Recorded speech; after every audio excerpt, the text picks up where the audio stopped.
अस्सलामुअलैकुम व्यूअर्स, आज मैं बनाने जा रही हूँ फ्राइड फ़िश और उसके साथ एक चटनी भी बना रही हूँ जो हम फ़िश में भी लगाएंगे और उसके साथ भी खाएंगे। बहुत मज़े की बनती है।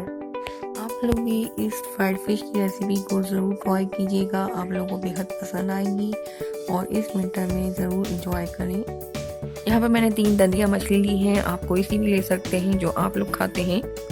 और इसको इस तरह से जो है वो डीप कट्स लगाए हुए हैं ताकि इसमें अच्छी तरह से जो है वो मसाला लगे। इसे मैंने वॉश करके और थोड़ा सा नमक लगा के इसके जो कट में रखा है ताकि मछली को नमक लग जाए।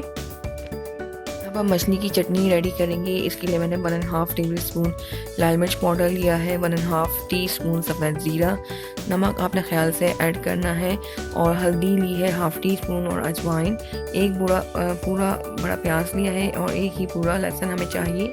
4 से 5 हरी मिर्ची ली हैं और इमली यहाँ पर देखिए मैंने इतनी ली है। इस इमली में हमें थोड़ा पानी ऐड करना है, ज़्यादा पानी ऐड नहीं करना, क्योंकि अगर आप ज़्यादा पानी ऐड करेंगे तो ये चटनी बहुत ज़्यादा पतली हो जाएगी। हमें थोड़ा थिक इसका पेस्ट बनाना है ताकि वो मछली में आसानी से लगाया जा सके।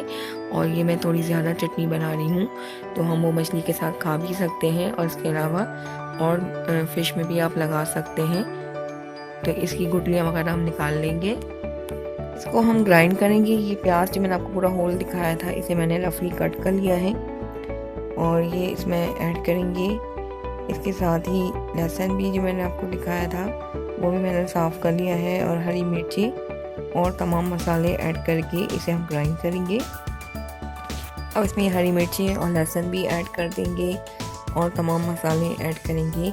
आप अपने टेस्ट के अकॉर्डिंग कम या ज़्यादा कर सकते हैं, लेकिन ये परफेक्ट क्वांटिटी है और इन तमाम की क्वांटिटी आप डिस्क्रिप्शन बॉक्स में देख सकते हैं।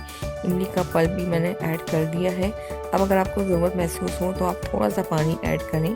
फ़िश में मैंने 15 मिनट तक नमक लगा के रखा था और फिर इसको अच्छी तरह से वॉश कर लिया है। और ये चटनी भी मैंने देखें इस तरह से थिक बनाई है, ज़्यादा चटनी ना हो। अब इसे हम इस मछली में लगाएंगे। इसकी जितने भी कट्स हैं इनमें अच्छी तरह से इसको भरेंगे इस तरह से। तमाम कट्स में अच्छी तरह से इस चटनी को लगा लें। आप चाहें तो हाथों की मदद से भी लगा सकते हैं। तो इसीलिए हमने थिक चटनी बनाई है ताकि वो इजीली मछली पे लग जाए। अगर ये पतली चटनी होगी तो मछली में नहीं लग सकेगी। तो इस तरह से हमने तमाम फ़िश में ये चटनी लगानी है। अब इसमें हम जो गंदम का आटा होता है वो इस तरह से स्प्रिंकल करेंगे दोनों साइड्स पे और इसकी जितने भी कट्स हैं उस पर इस तरह से आटा हम लगाएंगे। तो ये बहुत ही क्रिस्पी और ज़बरदस्त बनेगी। तो इन तमाम मछली पे इस तरह आटा लगाने के बाद इसे हम मैरिनेशन के लिए रखेंगे तो ही इसका रिज़ल्ट बहुत अच्छा आएगा। तो अगर आपके पास ज़्यादा टाइम है तो आप 3 से 4 घंटों के लिए रख लें, वरना आप कम से कम इसको आधे घंटे के लिए ज़रूर रखें। मैंने एक पैन में थोड़ा ऑयल ऐड किया है और इससे पहले मैंने फुल फ्लेम पर गरम कर लिया था। ये थोड़ा सा आटे का पीस मैंने इसमें डाला है ताकि ऑयल को चेक कर सकें। तो अब इसमें हम फ़िश ऐड करेंगे। जब आपका ऑयल बिल्कुल गर्म हो तब आपने फ़िश इसमें ऐड करनी है और फिर फ्लेम को मीडियम करना है आपने। अब जब ये एक बिल्कुल गोल्डन ब्राउन हो जाए तो फिर इसका साइड आपने फ्लिप करना है। ये देखें बहुत खूबसूरत गोल्डन ब्राउन कलर आ चुका है। अब इसको दूसरी साइड से भी हम फ्राई कर लेंगे। अभी दूसरी साइड से भी गोल्डन ब्राउन हो गई है।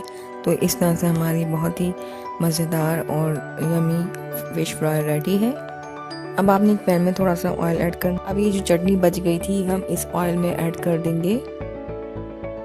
बस इस चटनी को 2 से 3 मिनट हमें पकाना है।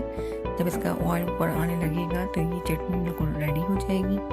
ये देखें ऑयल ऊपर आ गया है। तो लीजिए व्यूअर्स, हमारी बहुत ही ज़बरदस्त और मज़ेदार फ्राई बिल्कुल रेडी है और बहुत ही इजी और एक डिफरेंट रेसिपी है। आप लोग ज़रूर ट्राई कीजिएगा। अपना फीडबैक ज़रूर दीजिएगा कि आपको ये रेसिपी कैसी लगी। इस विंटर में इस फ़िश फ्राई को ज़रूर इंजॉय करें। रेसिपी पसंद आए तो please like, comment and share ज़रूर करें। और अगर आप न्यू हैं मेरे चैनल पे फर्स्ट टाइम विजिट कर रहे हैं तो प्लीज़ सब्सक्राइब ज़रूर करें और साथ ही दी हुई बेल आइकन को ज़रूर प्रेस करें। इससे मेरी लेटेस्ट वीडियो की नोटिफिकेशन सबसे पहले आप लोगों तक पहुँचा करेंगी। आप लोग मुझे फेसबुक और इंस्टाग्राम में भी फॉलो कर सकते हैं। फिर मिलूँगी। अल्लाह हाफिज़।